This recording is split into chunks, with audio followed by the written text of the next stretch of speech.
ગીર સોમનાથ જિલ્લાના સૂત્રાપાડા તાલુકાની પ્રાંચી કારડિયા રાજપૂત સમાજવાડીમાં સદસ્યતા અભિયાન યોજાયું હતું. સદસ્યતા અભિયાન 2024 અંતર્ગત સૂત્રાપાડા તાલુકા ભાજપ મંડળ દ્વારા સદસ્ય અભિયાન કાર્યશાળા પ્રાંચી કારડિયા રાજપૂત સમાજવાડીમાં કાર્યશાળા આયોજન કરાયું હતું. તેમાં સૌરાષ્ટ્ર ઝોનના સદસ્ય અભિયાન સંયોજક માનસિંહભાઈ પરમારના અધ્યક્ષસ્થાને મળવા પામી હતી કે જેમાં ગીર સોમનાથ જિલ્લાના ભાજપ પ્રમુખ મહેન્દ્રભાઈ પીઠિયા, તાલાલા સૂત્રાપાડા મત વિસ્તાર ધારાસભ્ય ભગવાનભાઈ બારડ, સોમનાથ જિલ્લાના ભાજપ મહામંત્રી સંયોજક દિલીપભાઈ બારડ, જિલ્લા ભાજપ ઉપપ્રમુખ રાજવીરસિંહ ઝાલા, જિલ્લા ભાજપ ઉપપ્રમુખ રામભાઈ વાઢેર, જિલ્લા ભાજપ મંત્રી બહાદુરસિંહ ગોયલ, જિલ્લા ભાજપ મંત્રી અશ્વિનભાઈ ઝાલા, તાલુકા પંચાયતના પ્રમુખ ખેમભાઈ વાજા, સહકારી આગેવાન દિલીપભાઈ ઝાલા, જિલ્લા બક્ષીપંચ મોરચાના પ્રમુખ પ્રોફેસર જીવાભાઈ વાળા, સૂત્રાપાડા તાલુકા ભાજપ પ્રમુખ પ્રતાપસિંહ બારડ, સૂત્રાપાડા તાલુકા ભાજપ બંને મહામંત્રી ટપુભાઈ વાજા અને હીરાભાઈ વાઢેર સદસ્ય અભિયાન મંડળ કાર્યશાળામાં માર્ગદર્શન આપવામાં આવ્યું હતું. આ કાર્યક્રમ દરમિયાન તમામ તાલુકા મંડળના હોદ્દેદારો હાજર રહેલ. જિલ્લા પંચાયત સદસ્ય, તાલુકા પંચાયતના સદસ્ય મંડળની ટીમ, શક્તિ કેન્દ્ર સંયોજક, સરપંચ શ્રી, બૂથ પ્રમુખો, મોરચા હોદ્દેદારો હાજર રહ્યા હતા. મહેન્દ્ર પીઠિયા, જિલ્લા ભાજપ પ્રમુખની જવાબદારી.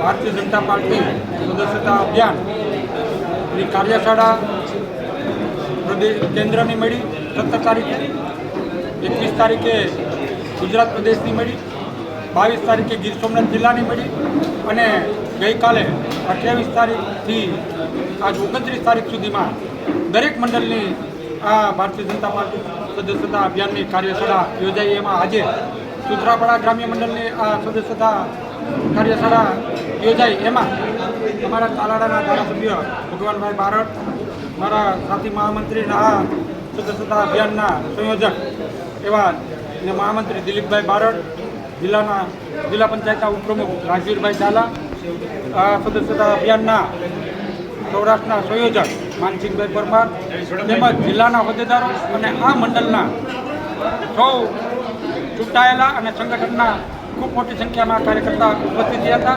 અને આ કાર્યશાળામાં તારીખ 2ના રોજ આદરણીય પ્રધાનમંત્રી શ્રી નરેન્દ્રભાઈ મોદી સભ્ય બનવાના છે અને એમાં રાષ્ટ્રીય અધ્યક્ષ તરીકે આદરણીય જેપી નડ્ડાજી પ્રધાનમંત્રી શ્રી નરેન્દ્રભાઈને 2 તારીખે સદસ્યતા પ્રાથમિક સદસ્યતામાં જોડશે અને ત્યારબાદ આ ભારત સરકારે આ શુભારંભ થશે.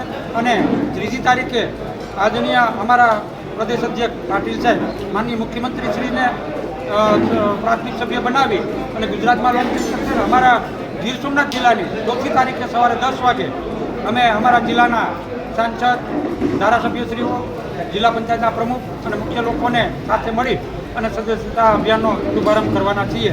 તો આજની તકે આ સૂત્રાપાડા ગ્રામ્ય મંડળને હવે પછી સૂત્રાપાડા શહેર મંડળ અને વેરાવળ શહેર અને ગ્રામ્ય મંડળની બેઠકો મંડળની કાર્યશાળા કરવામાં આવશે.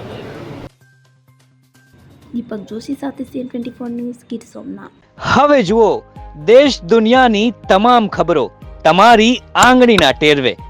ઉઠાવો મોબાઈલ અને Google Play Store પરથી ડાઉનલોડ કરો અમારી CN24 ન્યૂઝ મોબાઈલ એપ.